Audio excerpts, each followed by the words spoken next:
en primer lugar, vamos a ver la industria europea del vidrio, en la que hemos invertido a lo largo de este año 2022 en dos compañías, en Vidrala para el Fondo Ibérico y en Veralia para el Fondo Internacional. Es un sector que no es nuevo para nosotros y estuvimos invertidos en el pasado. Fuimos accionistas de Vidrala durante bastante tiempo y desinvertimos hace 6 o 7 años por una mera cuestión de precios. La compañía lo hizo muy bien, se comportó muy bien en bolsa y decidimos alocar o redirigir ese capital, reciclar ese capital en compañías que tenían más potencial. Pero bueno, ahora hemos vuelto a invertir porque hemos visto una oportunidad que creemos que es histórica. Bueno, en primer lugar, me gustaría comentar dos características que tienen los envases de vidrios como producto. En primer lugar, son productos que en muchos casos son cautivos, es decir, que no tienen un sustitutivo factible. Si pensamos, por ejemplo, en las botellas de vino denominación de origen, en champán, en todo tipo de vinos espumosos, en bebidas espirituosas, en muchos tipos de alimentos, etcétera, no hay sustitutivos factibles para el vidrio. Luego, otro punto importante a destacar. En términos generales, los envases de vidrio viajan mal, porque tienen mucho peso volumétrico y los costes de transporte son muy elevados, los costes logísticos son altos en relación a su precio de venta. Por eso hay tantas fábricas, hay tantas plantas, en tantas localizaciones, en países, regiones, etcétera, ¿no? Y claro, tenemos que hablar del vidrio como un sector local o regional, no es un sector global. Por eso vamos a centrarnos nosotros en el mercado europeo, que es donde estamos invertidos. ¿Y cómo es este sector? Pues es una industria en Europa muy consolidada, concentrada, donde 5 compañías controlan el 70% del mercado. Y si nos centramos de forma más específica en Europa Occidental, donde tienen la mayor parte de sus ventas Vidrala y Veralia, es todavía más flagrante, donde el 85% del mercado está controlado por solo 4 compañías. Pues si unimos estos 3 puntos, en que los envases de vidrio son de alguna forma un producto cautivo, luego que al viajar mal no puede ser un mercado global, sino es un mercado regional, y que este mercado en Europa está muy concentrado y controlado por pocas empresas, podemos reparar que esta industria se comporta como un oligopolio. Y claro, este oligopolio lo que ha permitido es que haya una cierta disciplina de producción y precios en los últimos años que ha permitido a estas compañías operar con márgenes bastante altos, bastante saludables. Y esto también ha acarreado que los inversores hayan hecho un re-rating sobre estas compañías. Un re-rating significa que han decidido pagar un múltiplo más alto por estas compañías precisamente por lo estables que son, por lo predecibles que son sus flujos de caja.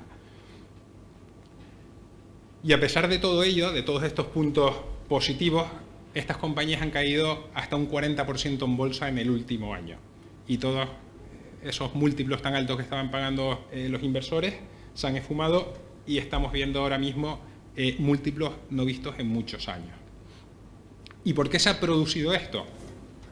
Pues por el incremento de los precios energéticos, básicamente. Si pensamos en una industria que pueda estar afectada, en industrias que puedan estar afectadas por el incremento de los costes energéticos, el vidrio tiene que ser una de ellas.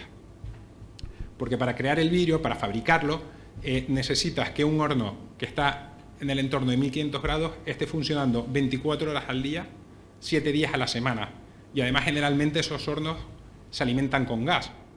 Es decir, en términos generales, como vemos en la diapositiva, una compañía de vidrio, pues el peso de sus costes energéticos en relación a todos sus costes es del entorno del 15 o 20%. Pero claro, el gas es una parte importante de estos costes energéticos y en este último año, como muchos de ustedes saben, el gas ha llegado a multiplicar hasta por 20 su precio, con lo cual estos costes se disparan para este tipo de compañías. Y eso es lo que ha hecho que el mercado, los inversores, hayan interpretado que estas compañías van a empezar a dilapidar sus márgenes, incluso a perder dinero. Por eso han caído tanto en bolsa estas compañías. ¿Pero cuál es la realidad? Pues que esta industria oligopolística ha conseguido trasladar el incremento de sus costes a sus clientes, en una suerte de recargo por inflación.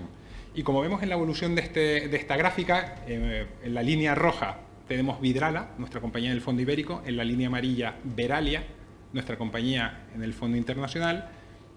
Los últimos años sus márgenes se habían expandido y vemos que llegamos al segundo trimestre de 2022 con unos márgenes razonablemente altos a pesar de la fuerte subida de los precios de la energía. Solo vemos una disparidad en esta gráfica, que es en el primer trimestre de 2022 con unos márgenes de Vidrala que caen al 8%.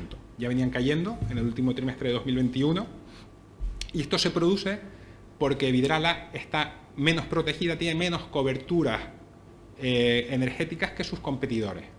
Por eso el margen cae tanto con la fuerte subida que tuvo el precio de la energía, especialmente el gas en el primer trimestre, con todo el conflicto armado de Rusia y Ucrania, pero consigue trasladar un incremento de precios de doble dígito en abril.